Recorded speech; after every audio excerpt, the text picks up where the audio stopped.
And as he joined, I will go ahead and kick this off and get started. So everyone, welcome to this version of the Texas Leadership Network. I'm Dennis Stetzel. I am a member of the Texas Leadership Network along with my colleagues and friends who have joined us here. Today, we have two speakers, Trisha Stetzel and Art Locke.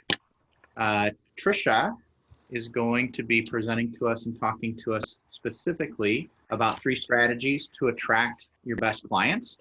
And then we'll hand it over to Art, who's going to give us 5 tips for building great customer relationships. Keep in mind that this is going to be recorded, so if you don't want to have your face recorded or your voice, then maintain your mute. But beyond that, I will pause and turn it over to Trisha and let her kick us off with 3 strategies to attract your best clients. It's all yours, Thank Trisha. you very much, Dennis. I am queuing up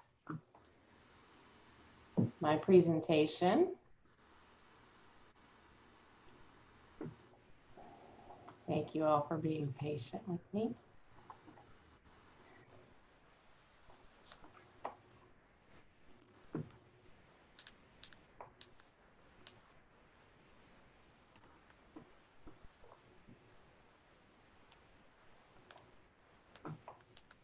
All right, if someone would give me a thumbs up to make sure that my screen is okay.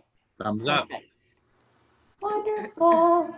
All right, you guys, I am super excited to talk to you today about the 3 strategies to attract your best clients. So first off, when we're talking about clients and your best clients, not someone else's best clients, but yours, who are they? How do we identify them? Who is it that shares values with you that you actually want to work with? So who do you want to serve? Is it everyone? Sometimes when we're brand new in our businesses, we'll take anyone, everyone, someone, right? Who's done that before? Did that get you in trouble? It always does, and I get it. Sometimes it's really just about that bottom line, especially when you're just starting out or maybe even coming out of this pandemic.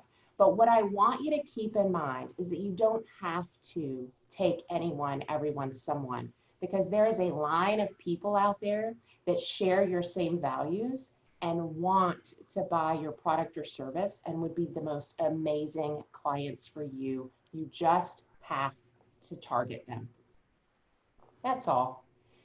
So I know everyone has heard the phrase target market. It means something different to everyone, and it may even be a scary phrase, target market. I don't want a target market. I want everyone to buy my product or service. If you're throwing a dart without the dartboard, you never know what you're going to get. If you're throwing a dart at a dartboard and you hit the bullseye every single time, you know that you're going to be working with your best clients. How do we do that? 1, you have to be specific. When you start to define your target market and you have a defined target market, you're going to have better marketing and, oh, by the way, spend less money on marketing because you're after one particular group of people. For instance, if I wanted to target women business owners who have 1 team member or less, it would cost me a lot less to market to them versus all women in a 25-mile radius. Make sense? So you're going to attract your best customers with target marketing. You're going to create loyalty so that they continue to buy from you, and not only loyalty monetarily, but they're going to start telling all their friends and people who share their same values about your product or service. They're going to attract more of your best clients. And of course, the bottom line grows from there.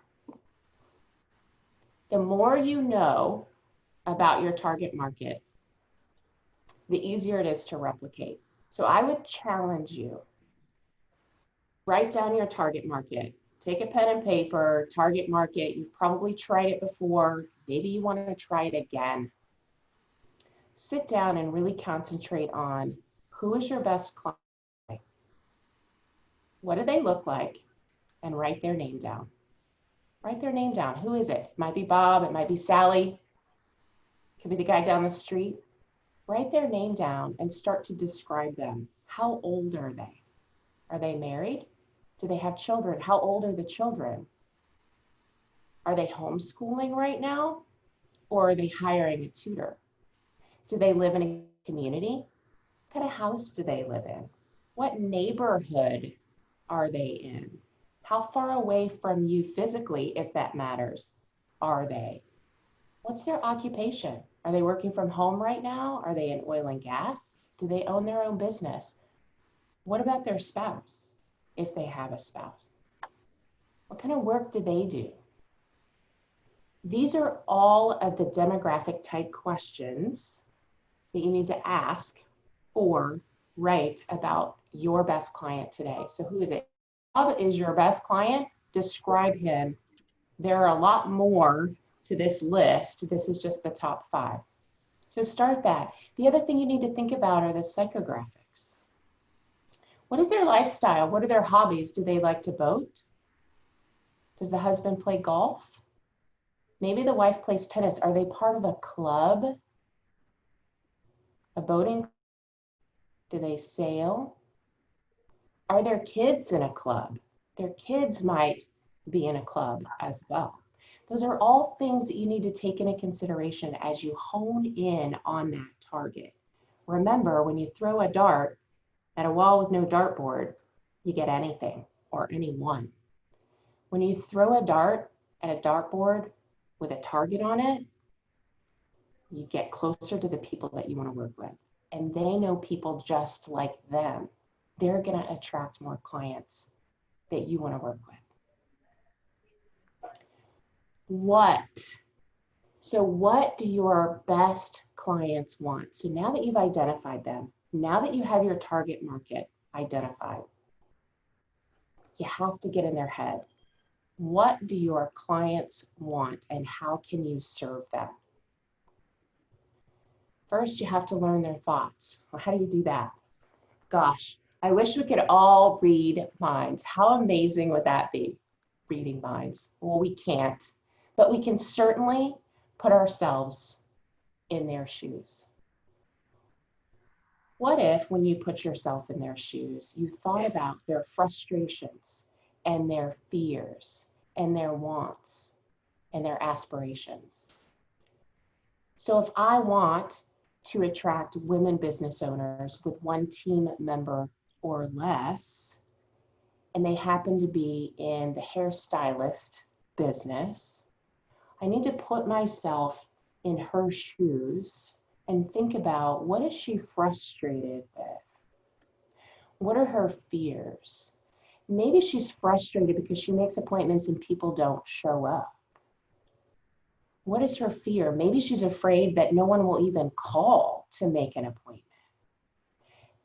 And on the positive side of the token, what are her wants or her aspirations? What are her goals? Put yourself in your target market's shoes and start to make a list of all of the things that they're frustrated with, they may fear, they want, or they have goals in. And if you don't know, ask some of your current clients, gosh, how amazing would they feel? You already have a client today. I go to my hairstylist and I say, you know what? I want to attract more clients like you. Would it be okay if I interviewed you and ask questions? They would be honored to answer those questions for you. So understand what your clients' needs are. You want to solve their circumstances. So they may feel like this guy hanging over the sharks. What are their circumstances? What product or service do you have that would serve their needs? Here's an easy way to do that. So you have client circumstances after you did your interview, or maybe you already know what those answers are. You put those across the top. And down the side, you're going to start to create or brainstorm the solutions to those problems. I'll go back to my hairstylist. She's afraid or is frustrated with the fact that people book appointments and they don't show up. What solution might I have to solve that? What if I suggested to her that she get on an automated texting system that automatically texts her clients the day before and a few hours before their appointment as a reminder? What if that one person that's on her team, which happens to be an administrative person, made phone calls the day before? What if we made the client feel special? What if my client made her clients feel special? We're so excited about having you come in to get your hair done tomorrow. I haven't seen you in a really long time, and it's going to be an amazing experience. And oh, by the way, I've got coffee ready for you because I know that's your favorite drink. Make them feel special, right? So this worksheet or some table like this is a great idea to look across the top at what are the client's circumstances? What are they frustrated with? What do they fear? What are their goals? Those are some circumstances you could put across the top. And then down the left, you would start to fill in solutions. What is it that you already offer that could help solve the circumstances that your client may be in? How can I attract my best clients? So I'm going to focus here on the people that you already know, the networks that you're already involved in. Because we can go out and market on our own, we can go to Facebook, we can go to LinkedIn, we can up our SEO, we can create a beautiful website. But how do we leverage the people we already know to bring us our best clients? So I'm going to concentrate here down this middle section. It could be suppliers, associations, a mastermind group that you belong to, a networking group. It could be the chamber. These are all groups that you may already be engaged in. You may already know people in that space. Share your target market with them. You may have to do some education so that they can help you. Share your target market with them. Tell them exactly who it is that you're looking for so that they can help you attract your best customers. So these are just the top 5 categories when I talk about contact spheres, and I'm going to give you a definition in just a second.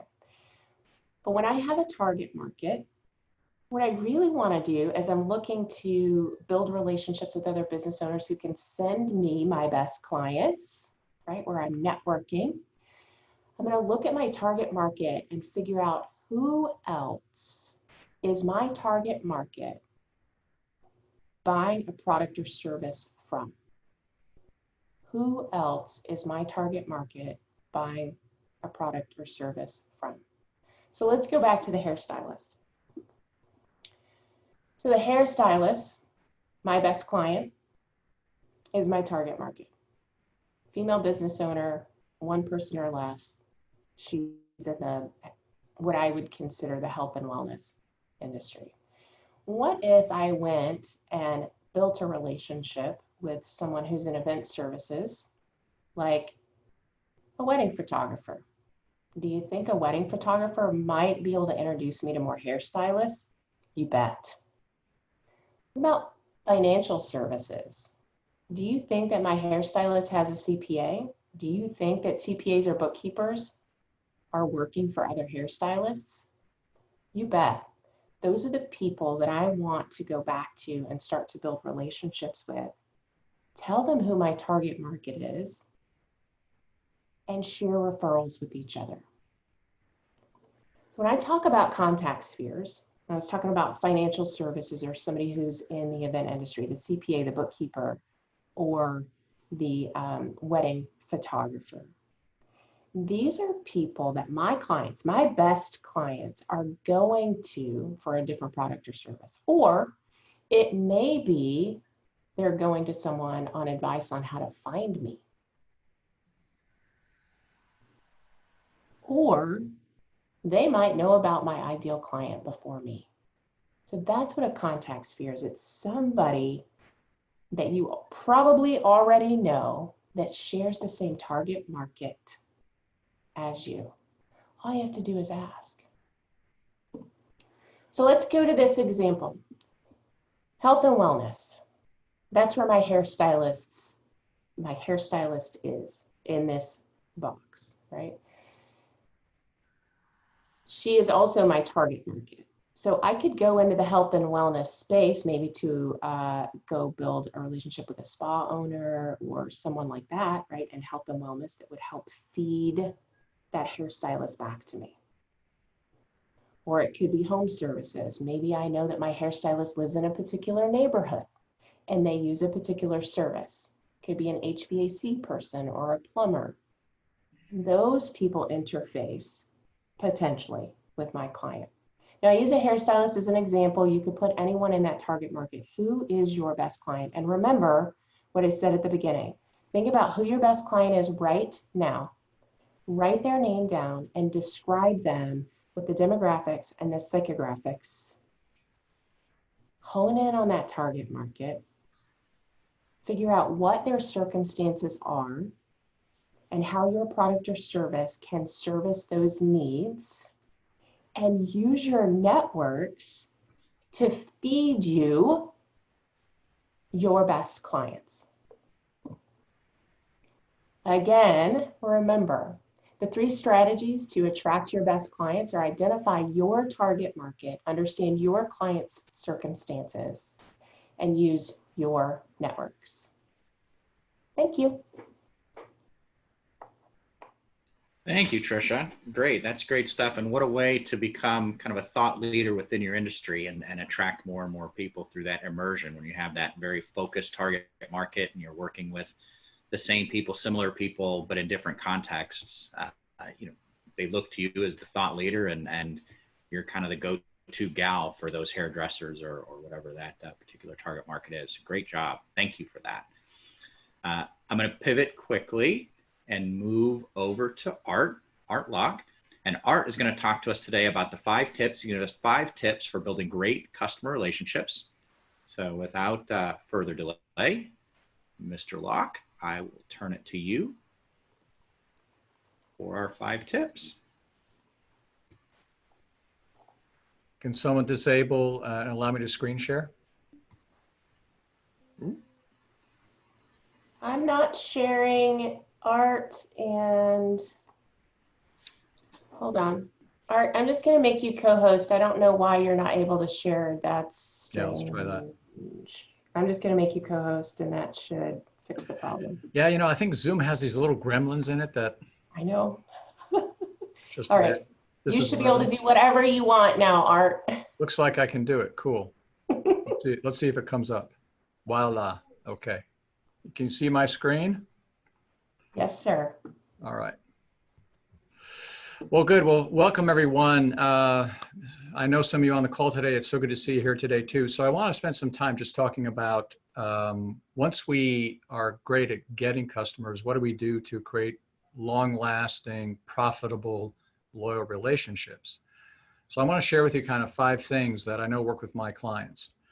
And as always, let's begin with the end in mind, right? The end in mind here, which is Stephen Covey, made quite famous, is about keeping customers as long as you can once you have them. Customer loyalty is really an important attribute to go after.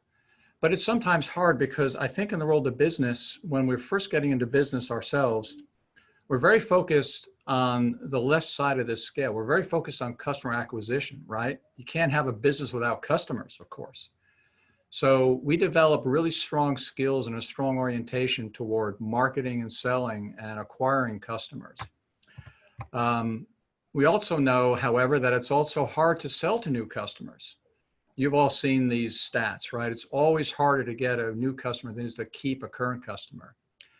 It'll cost more to land a client than to keep a current client.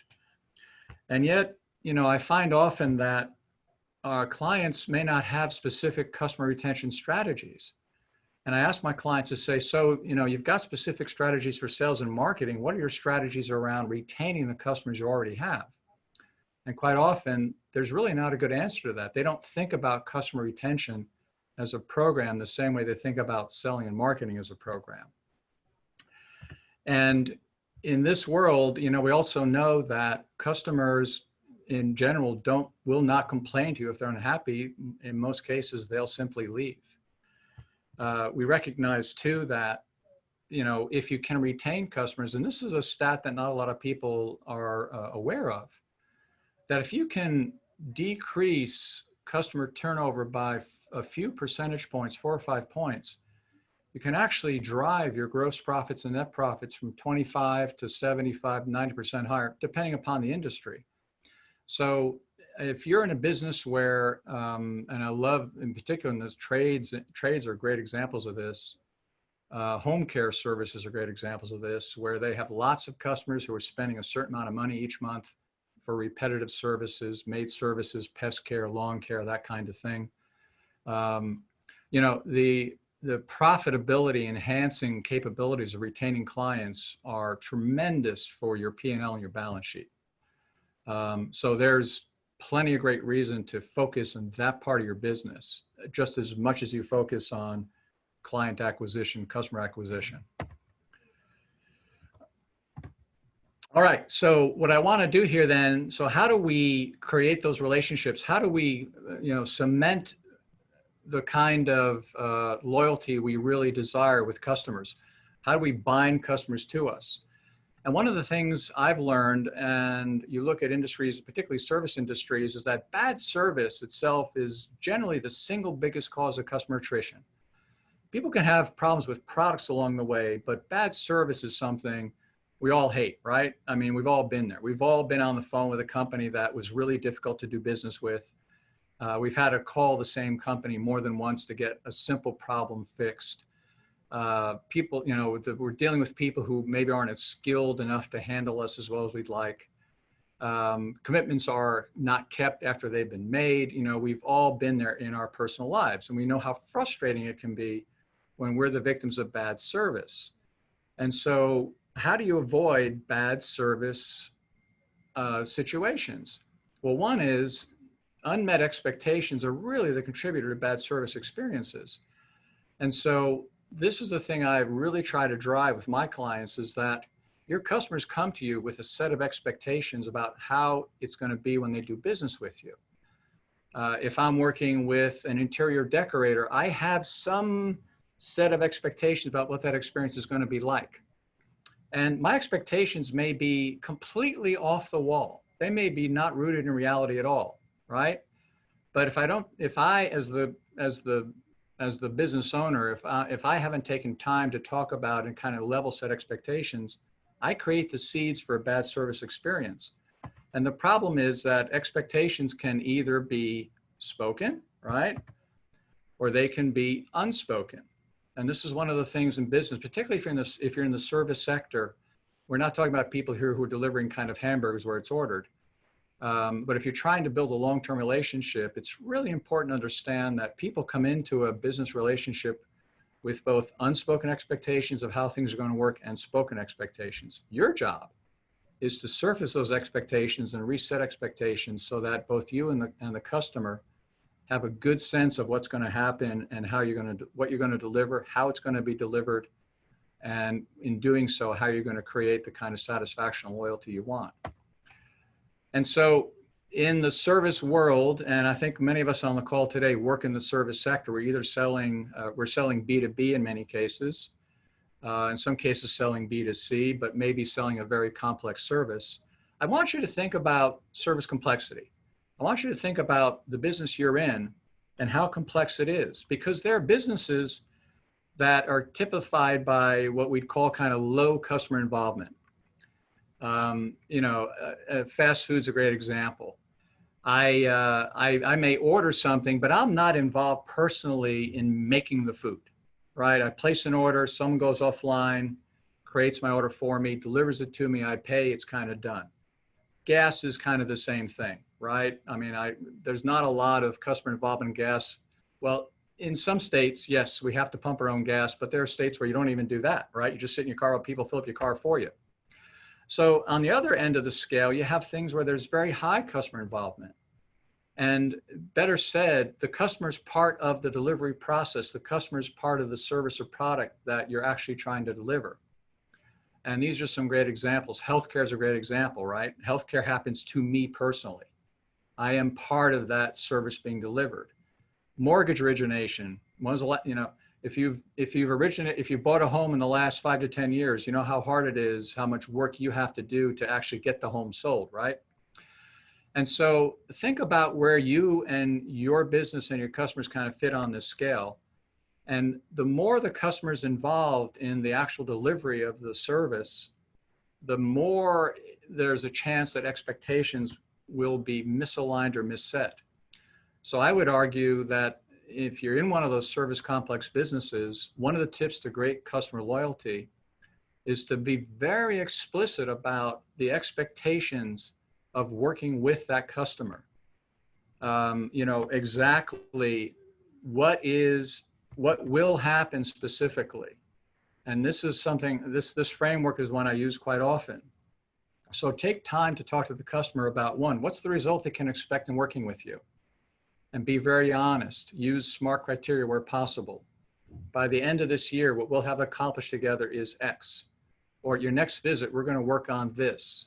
Or I'll have the design done by July 31st, as long as I receive the following things from you, right? Don't be afraid to talk about how the process works. Who does what happens, when it's going to happen. This is particularly true if you have a team of people. You may have a team of people who are providing a service on your behalf for your customers. So help educate your customer about how to work with you. And I think that's a really, really key point. Sometimes we walk into a business relationship and we all kind of assume we understand how it's going to work together. And that's really dangerous. I think there's a lot of value in taking time to educate your customer about the best way they can take advantage of your particular skills, your particular talents in your business, so they get the most out of the relationship.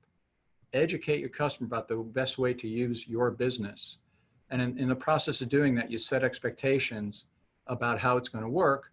And if you do that, you can avoid misalignment on expectations, which inevitably leads to unhappy customers. So, changing topics, what kinds of things drive us crazy in the world of customer service, right? And I face these every day with some vendor I'm trying to work with. Poor, slow, no response, a poor attitude on the part of people I'm talking to, don't seem to care they're talking to me. I get excuses about why things don't happen instead of commitments to fix it. My problem's not solved. I have to call again because I didn't get an answer I was looking for. No one called me back. I've been having a terrible time with my newspaper delivery service, as an example. It's been going on for months. And no one can tell me why it's a problem. And every time I complain, they promise to fix it. And within a couple of weeks, it breaks again. And so that's incredibly frustrating. I've been on the phone more times than I care to count.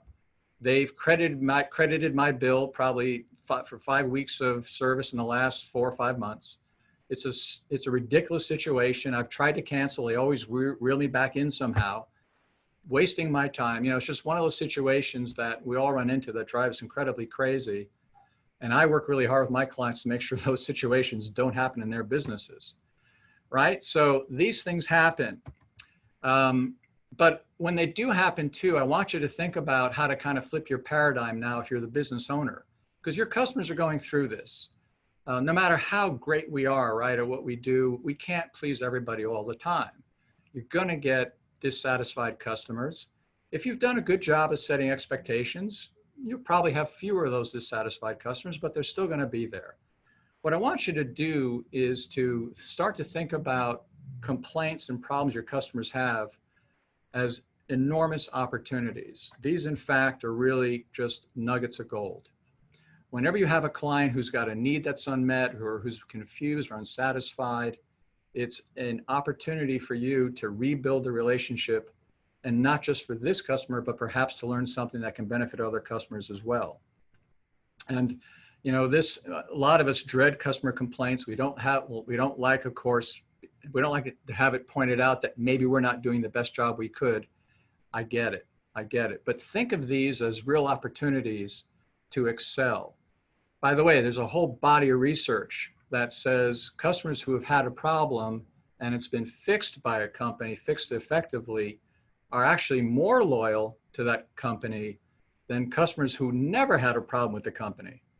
That seems strange, doesn't it? Right? That they'd be more loyal after having a problem. If you fix it well and you respond and resolve it well, you know, what does that show? It shows empathy, shows consideration, shows how much you value the relationship. Customers pick up on that. And so, you know, finding and solving problems in any place in your business, asking your clients what you could do better, are really keys to strengthening loyalty with your client base. And last, I think when you're trying to solve problems with customers, remember, always start with yes.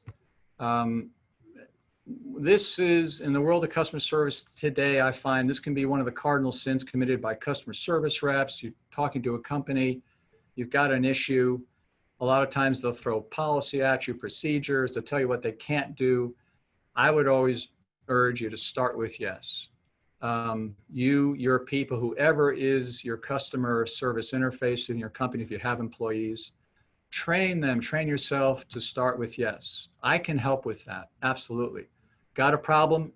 I'm so glad you called. I'm so glad you reached out to me. I want to make this right for you, right? Ooh, hey, this is my favorite kind of problem to solve. I know how to solve this problem exactly. Here's the next step for both of us. And so always try to start with yes. Avoid negative reactions to problems. Well, yeah, I understand the package didn't arrive on time. You know, it's really not our fault. It was really a problem with the Postal Service. That's the kind of conversation that just drives customers even more crazy. So find ways to recover conversations with customers by starting always with something affirmative. Start with yes, if at all possible. And remember, be positive, always be collaborative with clients as well. No matter what difficulty they're going through, they're looking for you to help turn the situation around. And if you care about them as clients, and I know you do, and you have the ability, every opportunity is just one more opportunity to embed loyalty with your customers. And finally, remember that in everything we do with customer excellence, it's usually less about what you do and more about how you make the customer feel. That it's 1/3 doing and 2/3 relating to your customers, empathizing with their distress, acknowledging that their problem is upsetting to them. And that's, again, something we kind of, you know, a lot of us are problem solvers by nature. We love to solve problems. But when I hear from a client who's going through a bad time or is unhappy with something I've done, one of my first responses is, hey, I understand how upsetting this is to you and how much this is disrupting your day and our relationship, and I want to make it right. So empathy goes a long way here to getting your client calmed down and getting you both focused on solving whatever the issue is that you need to solve.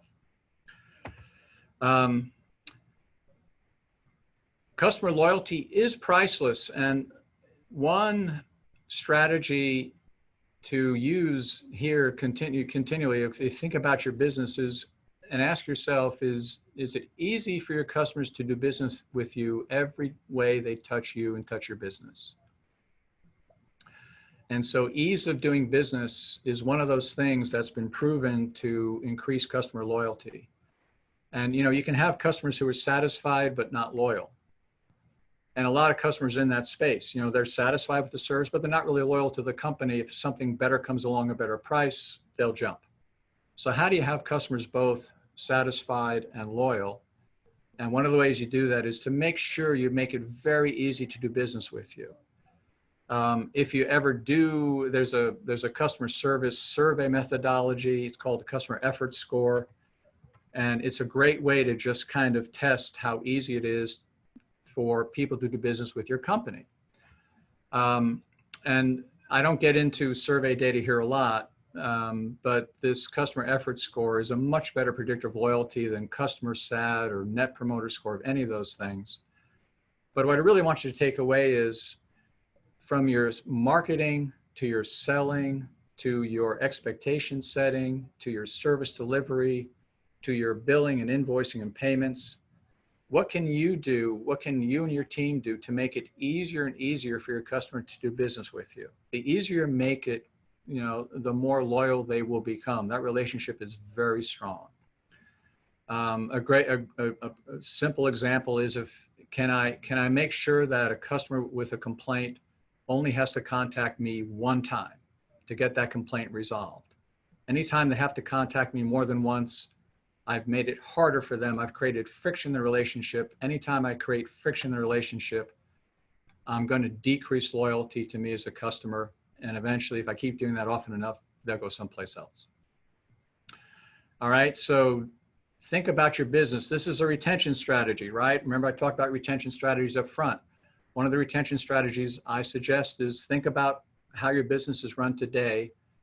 And as the head of that business, ask yourself or your team the question, how could we make that piece of the business, that process easier for our customers? What could we do to remove customer effort? And in doing that, you're going to increase customer loyalty. So just to wrap up, focus on retention. Maybe it'll never have the importance of selling and marketing because customers will leave you anyway on an involuntary basis. But what you really want to do is minimize voluntary customer attrition. So have programs to retain customers, to incent loyalty, to minimize attrition. That's really critical to growing your business successfully and improving gross margins and profits. Take time to set and manage expectations, especially if you're in a business where there's a lot of service complexity. There's a lot of interaction between you and the client. That's really key. And the better you can do that, the more likely you are to avoid situations where their expectations were really out of alignment with yours. Make it easy to do business with your customers, whatever it is. Enrolling, right? Signing up, getting the service delivered, paying, whatever it is. Try to make it as easy as possible for clients. Think about complaints as golden opportunities to improve the business. They are. There's so much value in not just solving complaints one-off, but pulling all that data in to drive continuous improvement. And last, when you're dealing with upset or disappointed customers or some of the things you're doing haven't worked, remember it's 1/3 doing and 2/3 relating. Start with yes, be positive and collaborative in any situation with the client.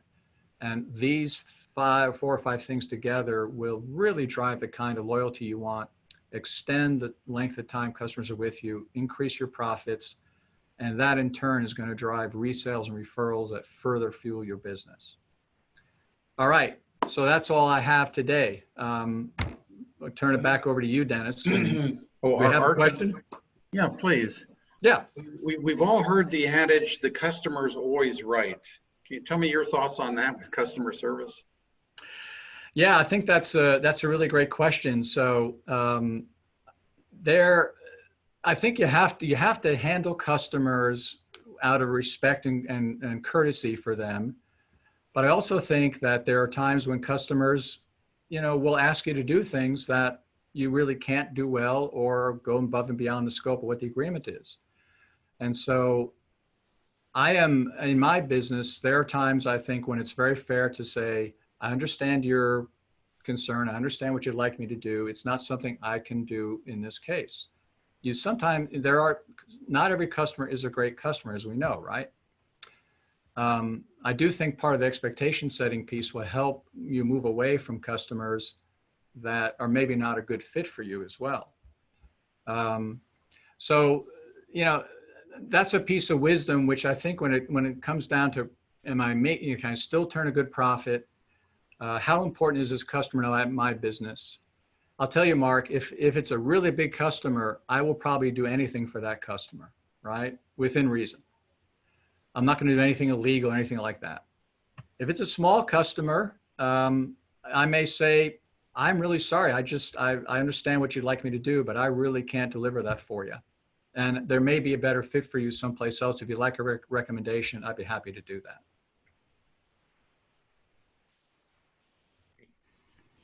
Thank you, Art. Before we have more, I just wanted to comment. I really loved the flipping the paradigm nugget that you gave there, right? That, addressing someone's concern or clearing up any confusion are actually going to drive a higher level of loyalty, right? There was a problem identified or some confusion, and you jumped right in, and almost that list of yes questions. It's almost like you should laminate that and put it in all of your service reps' pockets and have them practice that every day, so that when that confusion comes up or when concerns come up, they lead with kind of that positive opening. Like, yep, that's my favorite problem to solve. Let's jump into it. Even if it's not a service that you're providing. Kind of back to your question, Mark. Right? Is it? You know what? I would absolutely love to be able to solve that problem for you. It's not currently a service that we're engaged on at the moment, so let's talk about that, right?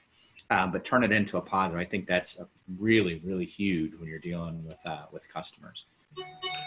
Yeah, and it's so easy, right, to be defensive when people are trying to put you on the defensive, Yeah. And so, yeah, I think it's just a flip the paradigm. It takes some practice, I will say that. And the other thing I think is really true is when customers are unhappy and they reach out to you, one, let's hope they do reach out to you. In most cases, they don't. They just disappear, right? But when they do, they're expecting a fight because everyone else they've ever talked to has fought them. And if you come in with, hey, I understand this. Hey, if this was me, I'd be just as angry as you are. If you come in with that, it completely disarms them and can take the emotion out of the discussion and get both of you focused on how to solve the problem, move ahead.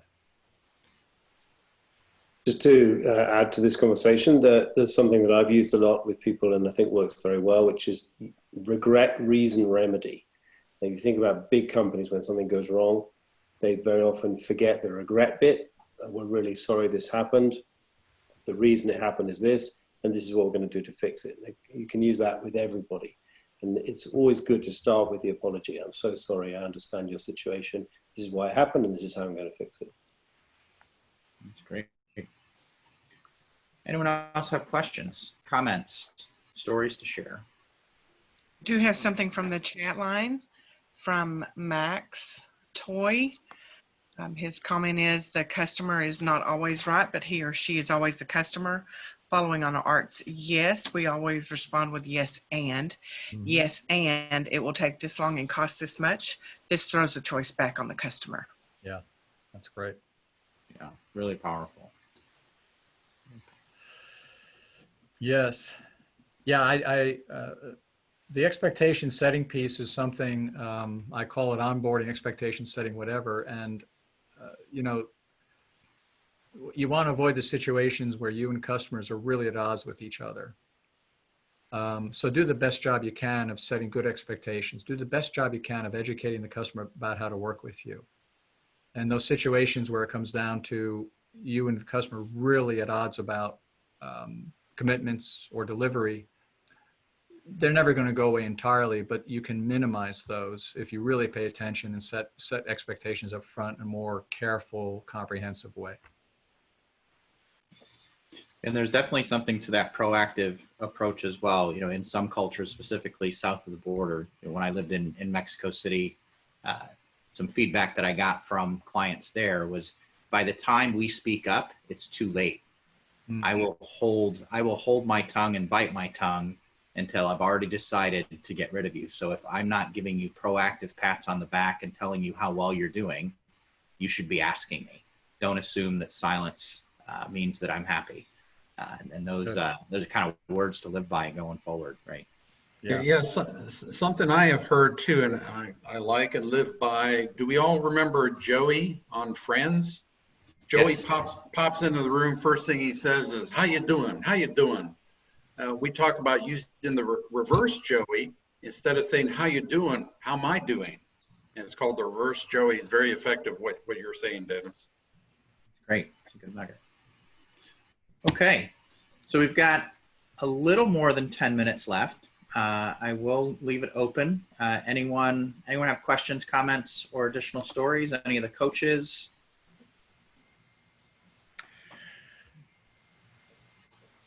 Okay. I'm just curious if I'd like to see maybe in chat. I'm curious about what customer retention strategies or programs some of our audience might have in place today? Something they do, they've seen really work to retain customers. And if you have something, just put it into chat. Can I just tell you, Art? Yeah. Yeah, just type to everybody. Well, obviously as a financial professional, one of the biggest things is communication. You're right. In investments and insurance and the world that I deal in, people don't leave you because the market's down. People leave you because you didn't call them ahead of time to tell them the market was down, and they end up calling you first. And that's always a bad feeling when a customer calls you first. You always want to be, communication's key, and keeping the communication. So one specific thing that I do, just like a dentist office, to maintain that communication, I always set the expectation, and obviously the client can call me with any questions or concerns at any time. I always leave myself available. And then I set the expectation with them that when I call them, I'm normally calling you for something that's important and has to do with your financial well-being and your services or accounts with me. So I kind of set the expectation, and I'm not just calling them. I might be calling them just to say hello, but I want them to understand that when I'm calling, it's probably something important. I want them to understand that my expectation with them is that they will answer the phone, they will respond. Because you will have customers that have an idea of, you know what, I'm not calling you back. I'll call you when I get around to it. But one thing that I do is I set an expectation with the client on how often they would like communication. So for some of my larger clients, they want monthly contact. Okay. So we'll set that expectation and I stay with it. You asked me to reach out to you on a monthly basis and I stick to that. The others might be quarterly, semi-annual, but no less than once a year. So I put that out to my clients and we kind of agree on what the level of communication is going to be. And then I set that in place, and people really, really appreciate that when you say that you're going to call them every quarter and they get a phone call from you every quarter. And also to do something different. It may be a review the first quarter, the second quarter, maybe something specific about their account. The third quarter might be another idea or suggestion that might help them move forward financially. So I think when it comes to the topic of today, we all are talking about some level of communication, but I think setting that expectation and how that communication is going to look is very important to set that expectation. Agreed. Yeah, I think Gino, I think that's a great example of educating the customer about how to work with you, educating the customer about what to expect from you, right? Of course, then you have to follow through on those expectations religiously. Right. You may be in that relationship, you'd like to be in that relationship for 10, 20 years, right? So that's a great example, and that's a good example of expectation setting in a service environment where you and the client have to work really closely together for it to be fruitful for everybody. And I think I would add in a services business such as, let's call it pet care, surprise communication is great for retention. Calling the client up, even though they haven't, right? Because normally the transaction is booking a service. So if you call them when they haven't booked a service or they don't actually need something from you, having that surprise communication, just drop in and say, how are you doing? How is Fido, right? How is Fifi? Are you guys doing okay? For instance, during the pandemic, when everything was shut down, calling every single client and saying, how are you guys doing? That's huge for retention because the customer will remember that when someone else approaches them, right, with the same type of service, even though it may be less expensive. Absolutely. Okay. Very good. So what you'll see on the the slide now is the names and locations of all the different Texas Leadership Network coaches. Don't necessarily, if you're looking to reach out or looking to talk to somebody, you don't necessarily need to adhere to your geography, but the names and locations are up there. And we're always here to help, no matter who you are, where you are, what business you're in. We're here to help.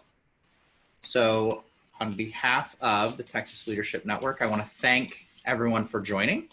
I want to thank Art for an outstanding presentation, as well as Trisha. And thank you for your time. Thank you for the effort. Thank you for the knowledge that you've shared with all of us today. And that said, I think that brings us to a close.